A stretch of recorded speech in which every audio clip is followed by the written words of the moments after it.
nuestro tema de hoy es la oración, soberanía de Dios y los medios por los cuales se cumple la voluntad del Señor. En la clase del día de hoy vamos a ver cosas muy interesantes, mis hermanos.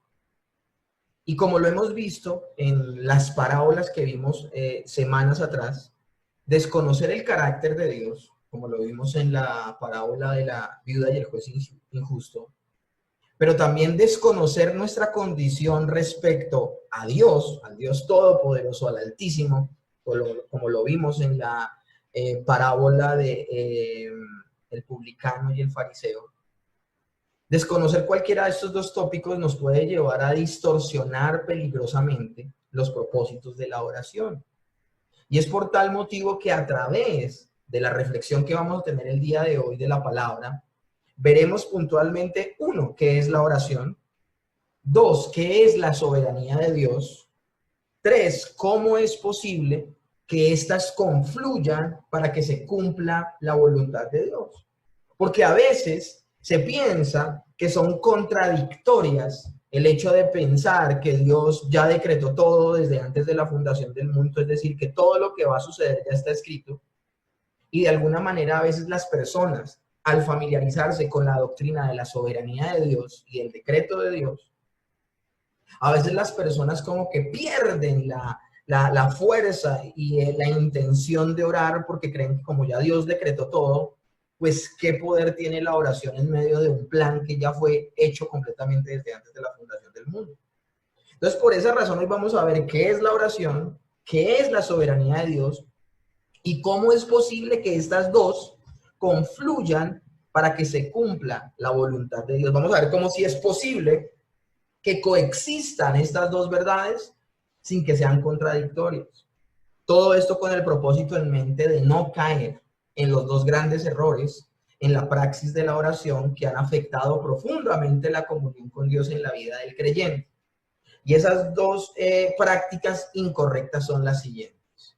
Primero, el yo decreto y Dios obedece. Se ha vuelto muy famoso al día de hoy esta práctica al interior de las iglesias, donde las personas decretan y declaran lo que necesitan de parte de Dios y creen que al declararlo y al reclamarlo, Dios lo va a hacer.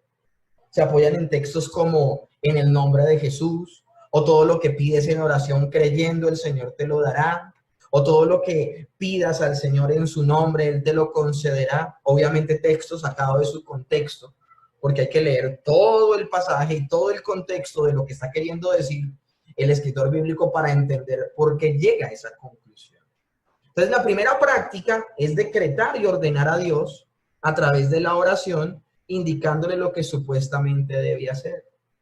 Por eso personas declarando al día de hoy que el virus del corona, como lo llamaba un pastor por allá en Miami, iba a desaparecer, y finalmente no desapareció, sino que el pastor que dijo eso está ahorita guardado en su casa con tapabocas y tuvo que suspender las reuniones de su congregación, porque pues no es así.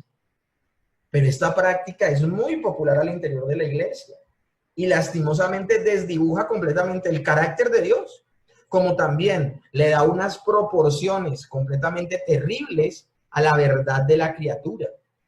Pastores que se levantan y predican como fuimos hechos a la imagen y semejanza de Dios, y como Dios todo lo creó por el dicho de su boca, que esa capacidad Dios también nos la dio a nosotros, supuestamente. Un pastor de una iglesia también por allá en el norte de América decía que nosotros podríamos autodenominarnos como Jehová Junior, porque así como Dios creó todo con el dicho de su boca, nosotros también tenemos el poder de darle forma a nuestra realidad, decretando, declarando lo que va a suceder. Entonces, si yo me declaro sano, me sano. Si me declaro rico, soy rico. Si declaro que alguna situación pecaminosa en mi vida se seca, se seca. Y esto pues es una terrible práctica acerca de lo que somos. Porque sí, es verdad, somos hijos de Dios. El hombre en general, ya sea creyente o incrédulo, fue creado a imagen y semejanza de Dios, pero nunca se refiere a este tipo de cosas, de esas explicaciones tan terribles que han dado esas personas que ni entienden lo que están diciendo y corrompen la escritura. Cuando la palabra de Dios habla de que nosotros somos hechos a imagen y semejanza, es que hemos sido llamados a emular y a imitar, escúchenme bien, a reflejar el carácter de Dios en cuanto nos sea posible. Y no nos es posible replicar su omnipotencia. No nos es posible replicar su omnisciencia o replicar su omnipresencia. Y lo que hizo Dios de crear todo lo que vemos, de lo que no vemos, habla de su omnipotencia. Y nunca la criatura logrará ser omnipotente.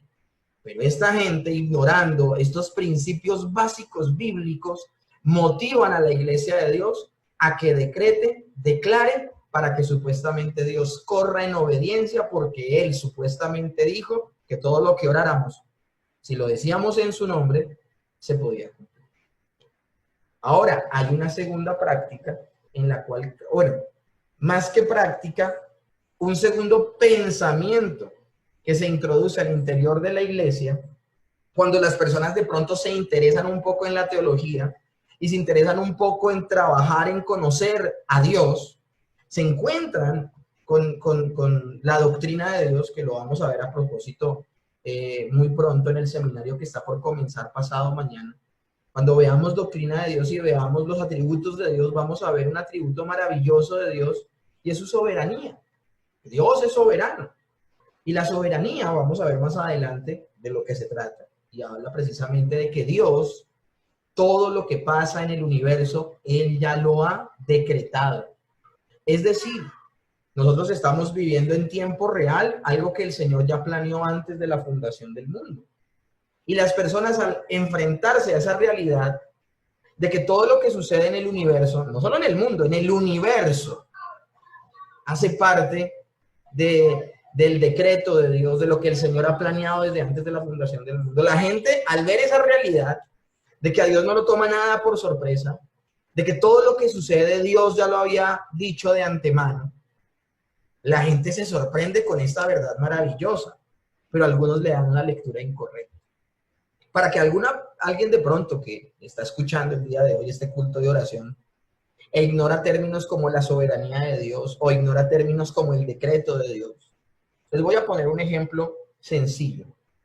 Nosotros pensábamos, o sea, yo pensaba, por ejemplo, antes de sentarme a estudiar la escritura, bíblicamente hablando, de manera correcta, a mí me habían dado una enseñanza completamente errada, por ejemplo, esta, donde el Señor había creado todo perfecto en el jardín del Edén, y en un momentico que el Señor se descuidó, Satanás se mete al jardín del Edén y hace que Adán y Eva caigan. Y al caer Adán y Eva en pecado, en desobediencia, esto hace que el Señor se tenga que sentar a pensar qué plan generar para contrarrestar el ataque de la serpiente, del diablo. Entonces él se pone a pensar, y nos dijeron a muchos de nosotros, y si a alguno le enseñaron esto, sería bueno que escribieran ahí en el chat, a mí me enseñaron eso, sería bueno me gustaría que tuviéramos como ese ejercicio, mientras yo les enseño, ustedes puedan escribir, sí, a mí me enseñaron así. Bueno, a mí me enseñaron así. En el principio de mi cristianismo incipiente me enseñaron que el Señor se sentó a pensar, bueno, ¿cómo hago para acabar con la obra del diablo? Ah, ya sé, se me ocurre que mi hijo venga y a través de su vida perfecta y su sacrificio acabe con la obra del diablo. Y es donde el Señor le dice a su hijo que venga a la tierra. Y el Señor precisamente viene y se trata el plan de salvación como un plan de contingencia. Se trata el plan de Dios como un plan B. Me acuerdo mucho que Marcos Guida hacía hasta una historia maravillosa acerca de esto. Y que el Señor reunió a todos en el cielo y le preguntó a los ángeles y le preguntó al Espíritu Santo. Y él mismo dijo que él no podía ir. Pero entonces le dijo a Jesús y Jesús dijo, yo iré, envíame a mí. Pero que todo esto sucedía después de que el hombre había caído.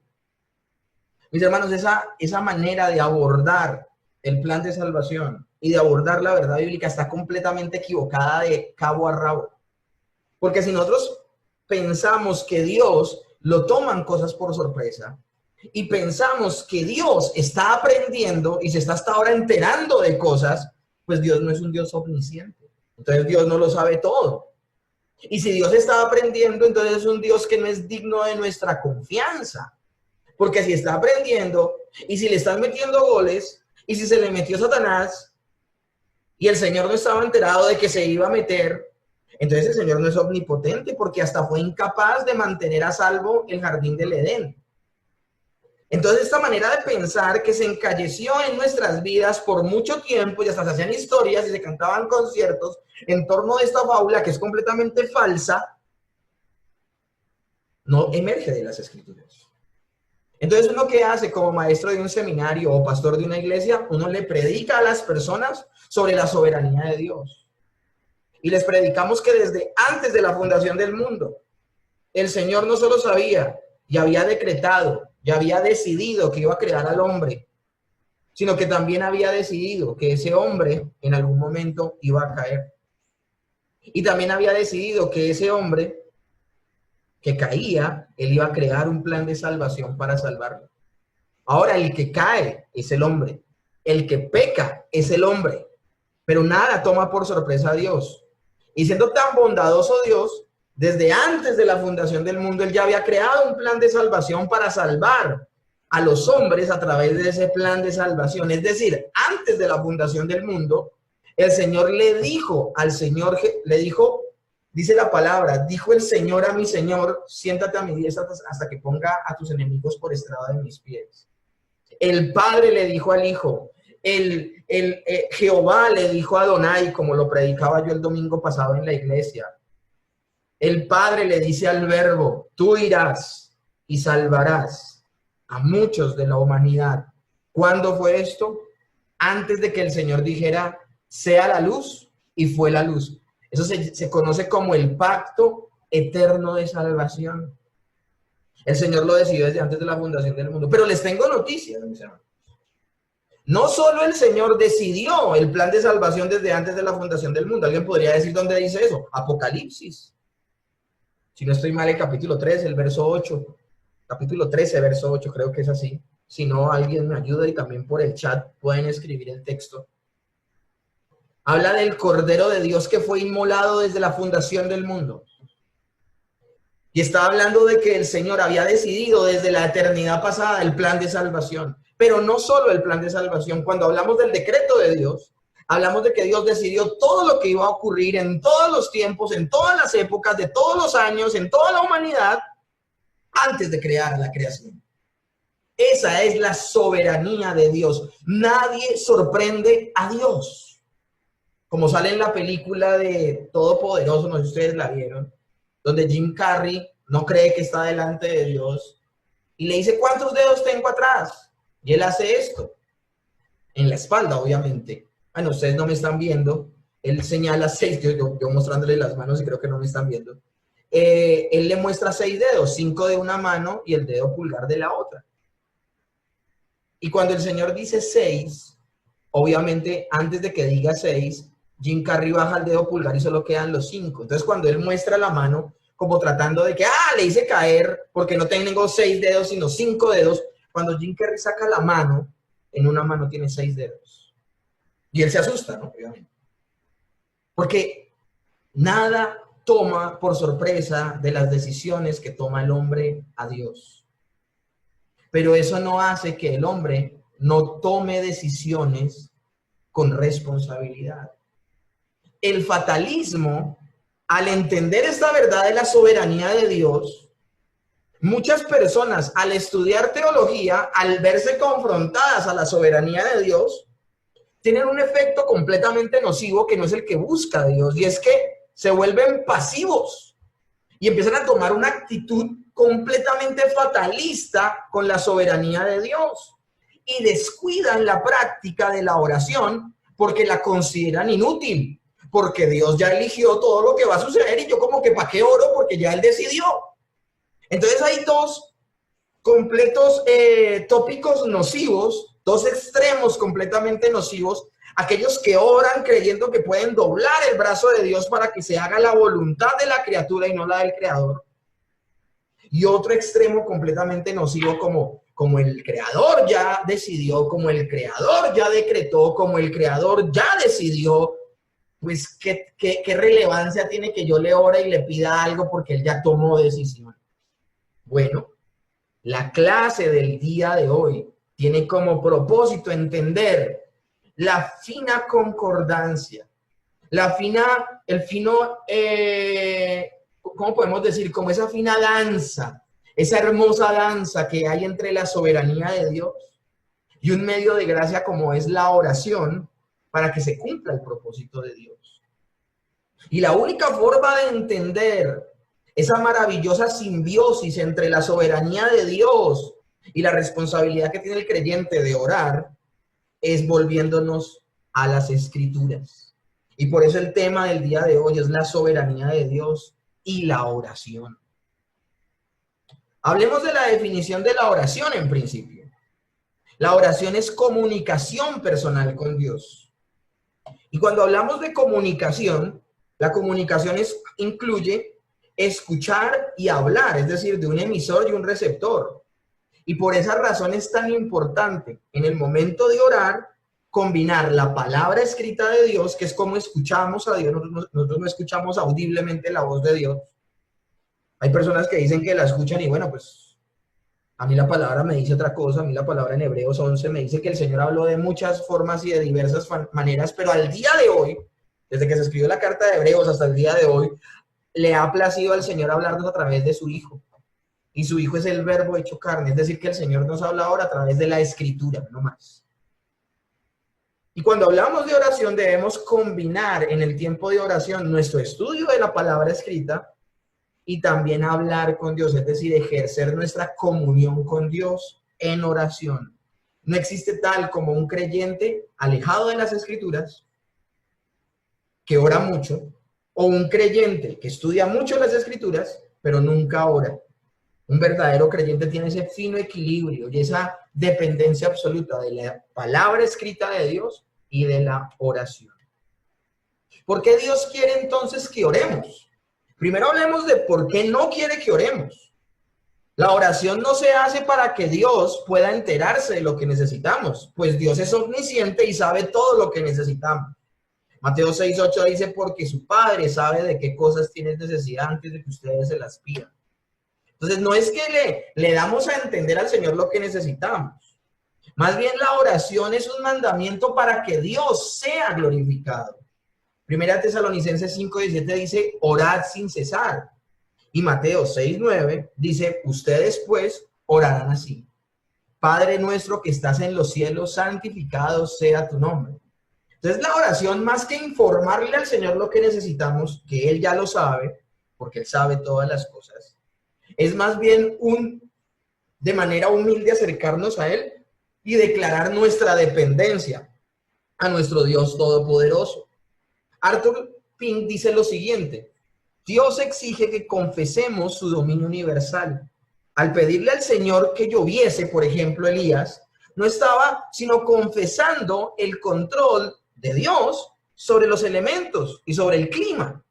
Al orar a Dios para rogarle que libre a un pobre del pecado de la ira que ha de venir, un predicador, por ejemplo, cuando ora por un incrédulo y que el Señor le ilumine y por favor le permita tener luz para escuchar la predicación y abrace a Cristo, el pastor cuando ora de esa manera reconoce que la salvación es de Jehová. Al suplicar su bendición sobre el evangelio hasta lo último de la tierra, como lo hacemos en la iglesia, estamos declarando su soberanía sobre el mundo entero.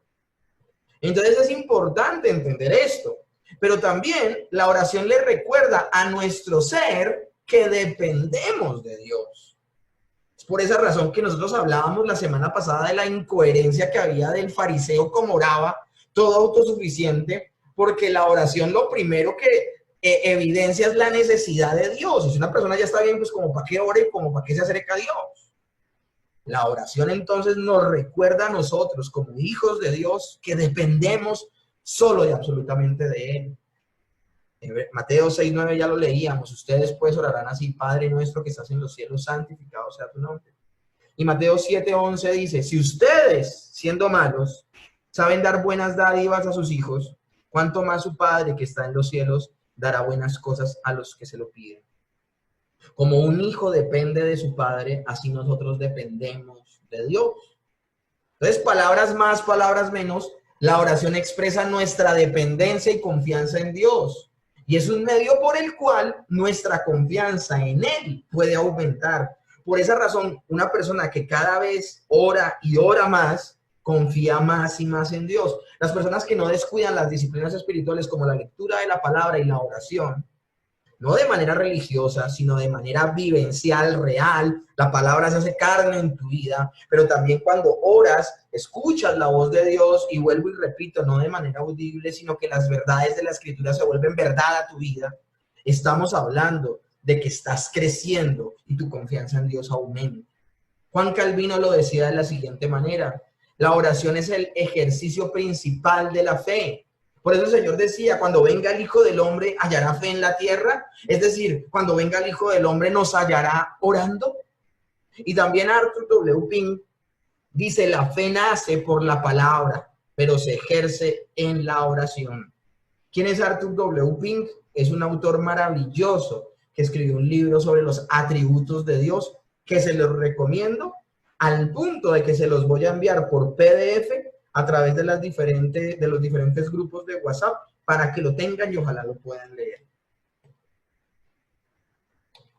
También la oración es comunión. La oración nos lleva a una comunión más profunda con Dios. Su presencia se vuelve real en nuestra vida. Y la oración también llega a los términos de nosotros dar una acción de gracias a Él. Pues la oración reconoce que lo bueno que recibimos en nuestra vida proviene de Dios. Además, por las respuestas directas otorgadas a nuestras oraciones, nuestro amor por Dios aumenta. Es decir, al ver evidente que el Señor responde a nuestra oración, nosotros cada vez dependemos y le amamos más y más. El Salmo 116, verso 1 y 2 dice, amo a Jehová, pues ha oído mi voz y mis súplicas, porque ha inclinado a mí su oído. Por tanto, le invocaré en todos mis días. Mis hermanos, ustedes nunca van a encontrar una persona escéptica a las Escrituras cuando esta persona ha leído las Escrituras y las Escrituras han transformado su vida. Así tampoco van a haber personas escépticas que han orado y han visto la respuesta de Dios en sus vidas a través de la oración, porque es imposible contradecir algo que es una realidad en nuestra vida. Casi siempre los detractores de la oración y de la lectura de la palabra son personas que no han experimentado el poder de Dios en ninguna de estas dos áreas. La oración, entonces, como decía Martín Lutero, no es vencer la desgana de Dios, sino confiar en su buena voluntad. Y esto lo decía Martín Lutero y de alguna manera recuerdo la parábola del juez injusto y la viuda. El juez injusto tenía un desgano de contestarle y por eso ya le tocaba clamar de día y de noche. Bueno, Martín Lutero está diciendo que cuando oramos no es como respuesta que el Señor no nos quiera contestar y se está haciendo el de rogar. No, de hecho, la oración es el medio que Él mismo preparó para que su voluntad se cumpliera. Y Martín Lutero sabía de lo que era la oración. Martín Lutero dividía su día en 3 grupos de 8 horas. 8 horas dormía, 8 horas oraba y leía la Escritura y 8 horas salía a hacer la obra que tenía que hacer. 8 horas dormía, 8 horas oraba y leía la palabra y 8 horas hacía lo que tenía que hacer. Cuando tenía muchas cosas que hacer, Martín Lutero decía, hoy me va a tocar orar más. Escúchenme bien, cuando tenía más cosas que hacer, no decía, voy a quitarle horitas a la oración para hacer más cosas en las 8 horas que me corresponden, sino que decía, no, voy a quitarle más horitas a lo que tengo que hacer para leer y orar más. Este la tenía clara, este hombre de Dios la tenía clara. El Dios que ha determinado, nuevamente dice Arthur W. Pink, el Dios que ha determinado conocer alguna bendición da también un espíritu de súplica que primeramente la busca. Es decir, palabras más, palabras menos, aquí está citando Arthur W. Pink, que Dios es el que pone el querer como el hacer por su buena voluntad a los que oramos. Ahora, ya que hemos hablado de qué es la oración, hablemos de qué es la soberanía de Dios, aunque con la explicación que les di anteriormente, ya ustedes creo que entendieron. La soberanía de Dios es la decisión que Él tomó de realizar su santa y perfecta voluntad o potestad. El Padre Eterno, el Altísimo, nuestro Señor del cielo y de la tierra, tiene todo el poder. Es un poder que es ilimitado para hacer lo que Él crea que sea conveniente. Él, siendo un ser independiente, puede hacer lo que le place. Nadie entonces tiene la autoridad para impedírselo. Nadie puede ni debe obstaculizarlo. Si Dios entonces ha predestinado todo lo que sucede y Él es soberano y Él controla todos los acontecimientos, entonces es válida la pregunta que se hacen los fatalistas, pero no la respuesta que ellos mismos se dan. La pregunta que ellos se hacen es: ¿qué sentido tiene la oración? Y ese es el punto primordial de la clase de hoy. Primero tenía que plantearles el problema, luego darles ciertos conceptos y finalmente darles esa simbiosis maravillosa que hay entre la soberanía de Dios y el hecho que Dios haya predestinado cada cosa que sucede en el universo. Y cómo en medio de esa realidad tiene sentido entonces que nosotros oremos. A veces hay conceptos incorrectos acerca de lo que es la oración y previamente se los había dicho. La oración no le dobla el brazo a Dios, pero tampoco el abstenerse de orar porque el Señor no va a escuchar lo que le hablamos. Debe haber un punto maravilloso donde converjan estas dos realidades. ¿Cuáles realidades? La soberanía de Dios y la oración. ¿Cuál es la relación entre la oración cristiana y la soberanía de Dios? Escuchen esto que es maravilloso. La oración no tiene por objeto alterar el propósito de Dios, ni moverle a formarse otro nuevo. Es decir, nosotros con la oración no hacemos cambiar de parecer a Dios. Como se los decía al principio, Dios ha decretado que ciertos acontecimientos tengan lugar. Sí, lo declaró desde antes de la fundación del mundo, pero miren eso tan maravilloso. Decretó también que estos acontecimientos tengan lugar a través de los medios que Él ha designado para su cumplimiento. Es decir, hay medios a través de los cuales Él hace cumplir su decreto.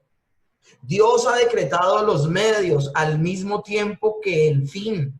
Escúchenme esto. Él ha decretado los medios al mismo tiempo que el fin en la eternidad pasada. Y entre dichos medios está la oración. Aún las plegarias de su pueblo están incluidas en sus decretos eternos. Palabras más, palabras menos. Algo está sucediendo, una enfermedad, un hijo que se niega a conocer la fe. Las personas dicen: no, pues es que el Señor ya decretó quién se salva y quién se pierde. Yo como para qué oro por mi hijo, porque si el Señor ya decretó que se perdía, pues como para qué oro. Así piensa el fatalista. Pero la persona que decreta y declara y quiere doblarle el brazo a Dios, piensa que Dios decretó una cosa en el pasado, pero él con su oración puede hacer cambiar la idea a Dios. Entonces dice: yo ordeno y declaro que mi hijo se convierta. Ahora ellos creen que esa es la voluntad de Dios, pero ellos creen que están cambiando de parecer a Dios. No hay tal, no es así. Lo que pasa es que como seres humanos somos muy inmediatistas. Y escúchenme bien, todo lo que sucede en el universo tiene una causa primaria y tiene una causa secundaria. Muchas veces somos dados, como no vemos a Dios, como no vemos su actuar físicamente, porque Él es un ser espiritual, Él es invisible, como que nos tendemos a ir a ver la causa secundaria de las cosas.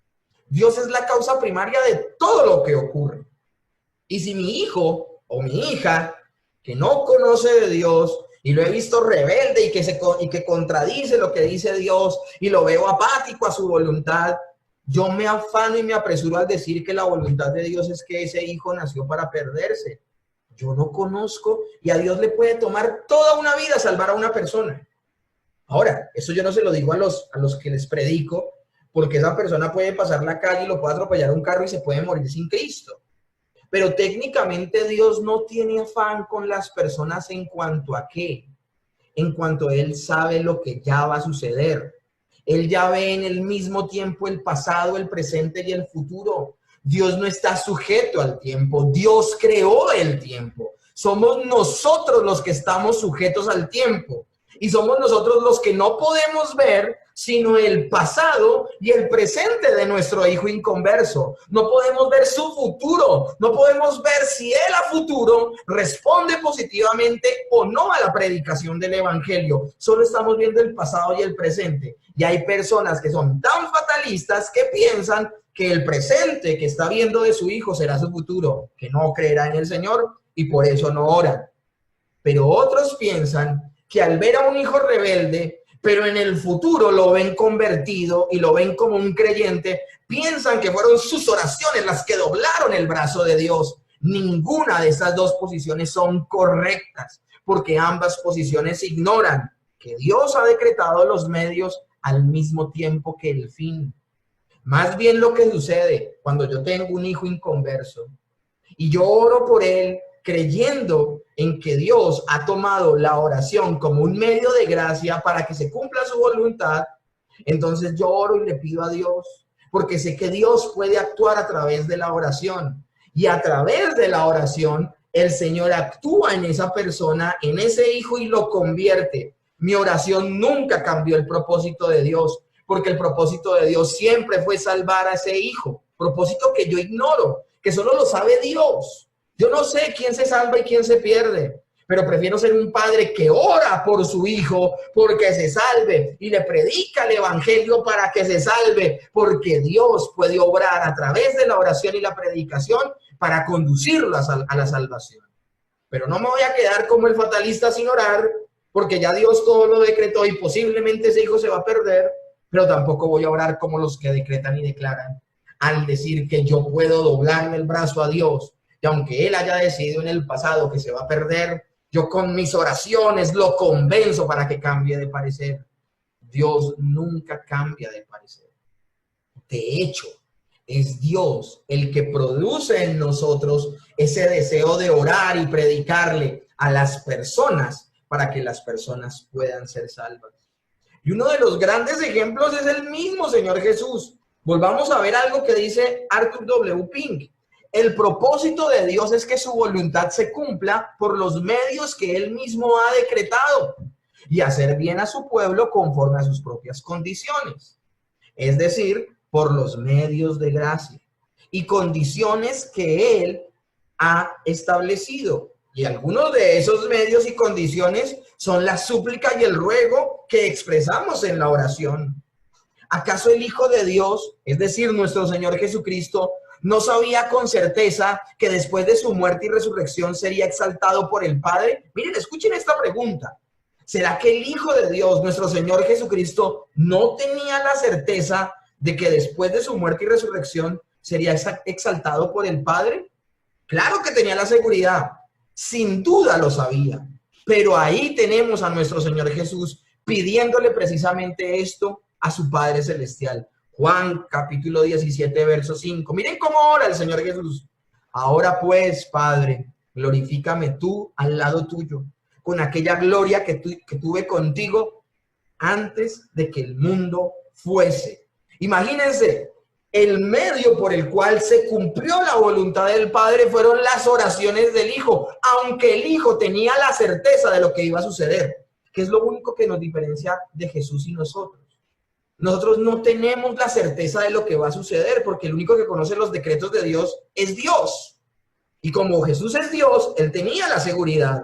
Pero Él, hay un orden, en la salvación hay un orden económico, se le llama esto, donde el Padre ordena y el Hijo ejecuta. Y en ese orden económico, el Hijo ora al Padre para que su voluntad se cumpla a través de su oración y su obediencia. Maravilloso. Ahora, otro ejemplo pone Arthur W. Pink. ¿No sabía igualmente el Señor Jesucristo que ninguno de los suyos perecería? Claro, Él ya sabía, y por eso Él todo el tiempo, y aún los escritores bíblicos dicen, no se perdió ninguno sino el hijo de perdición.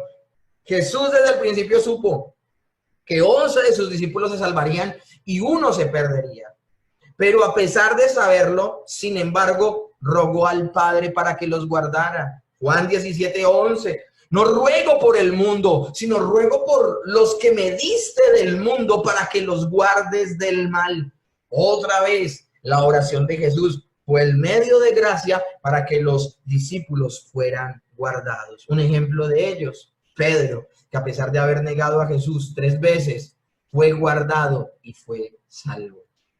Algunos podrían decir, bueno, eso fue con Jesús, pero ¿hay ejemplos humanos? Claro que los hay, mis hermanos. Y con esto termino, para que podamos orar el día de hoy. El caso de Ana, primera de Samuel, capítulo 1, verso 10. Ana estaba muy triste y lloraba mientras oraba al Señor.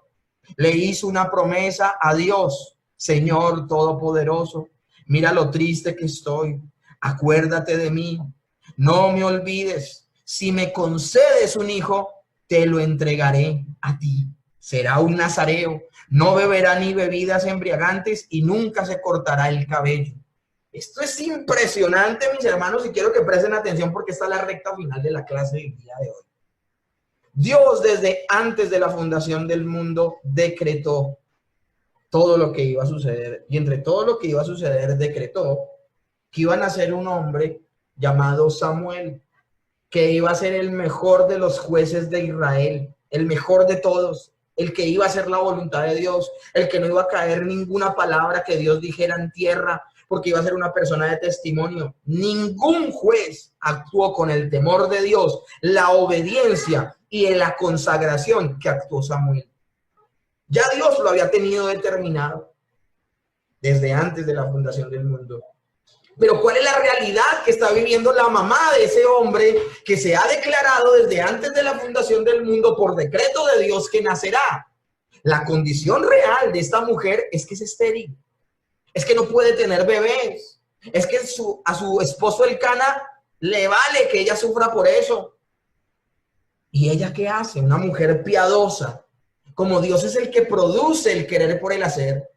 El querer como el hacer, perdón. Y como Dios no solamente declara los decretos o el decreto de Dios desde antes de la fundación del mundo, no solamente decreta el fin, sino que también decreta los medios a través de los cuales se va a cumplir esa finalidad que Él ha determinado desde antes de la fundación del mundo.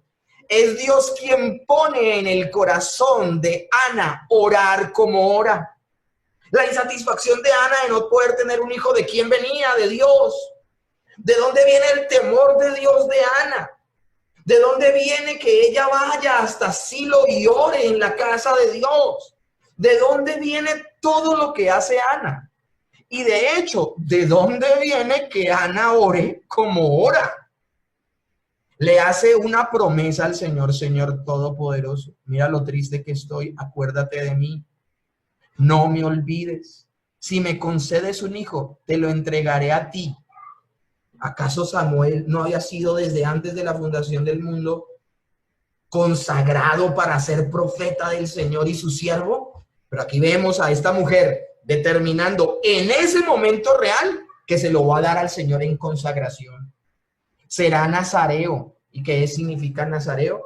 Que no se va a cortar nunca el pelo, que no se iba a acercar ni a animal ni a hombre muerto, que no iba a tomar nada de alimentos fermentados, ni siquiera del fruto de la vid, que iba a ser consagrado y apartado para Dios. Eso es ser nazareo, como lo fue, por ejemplo, Sansón. Y pues lastimosamente Sansón, terriblemente ese ejemplo. Pero Samuel fue un hombre consagrado al Señor. Dios lo había determinado desde antes de la fundación del mundo. Si alguien que desconoce la soberanía de Dios y cree en esto de decretar y declarar, donde cree que con las oraciones hace que el Señor cambie de parecer, lo que va a ver es que Dios no decidió todas las cosas desde antes de la fundación del mundo. Y que el Señor sencillamente decretó que esta mujer era estéril. Pero esta mujer, al orar tan incesantemente, declaró que iba a dejar de ser estéril para ser fértil. Y oró para que dejara de no tener hijos. Y oró y tuvo un hijo como Samuel. Y toda la carga y toda la gloria se la va a llevar ¿quién? La mujer. Pero yo no veo eso en Ana. Yo veo en Ana una dependencia completa. Yo no veo a una persona erguida diciéndole a Dios lo que tiene que hacer. Yo veo a esta mujer diciendo: mira lo triste que estoy. Acuérdate de mí. No me olvides. Y miren esta parte tan importante.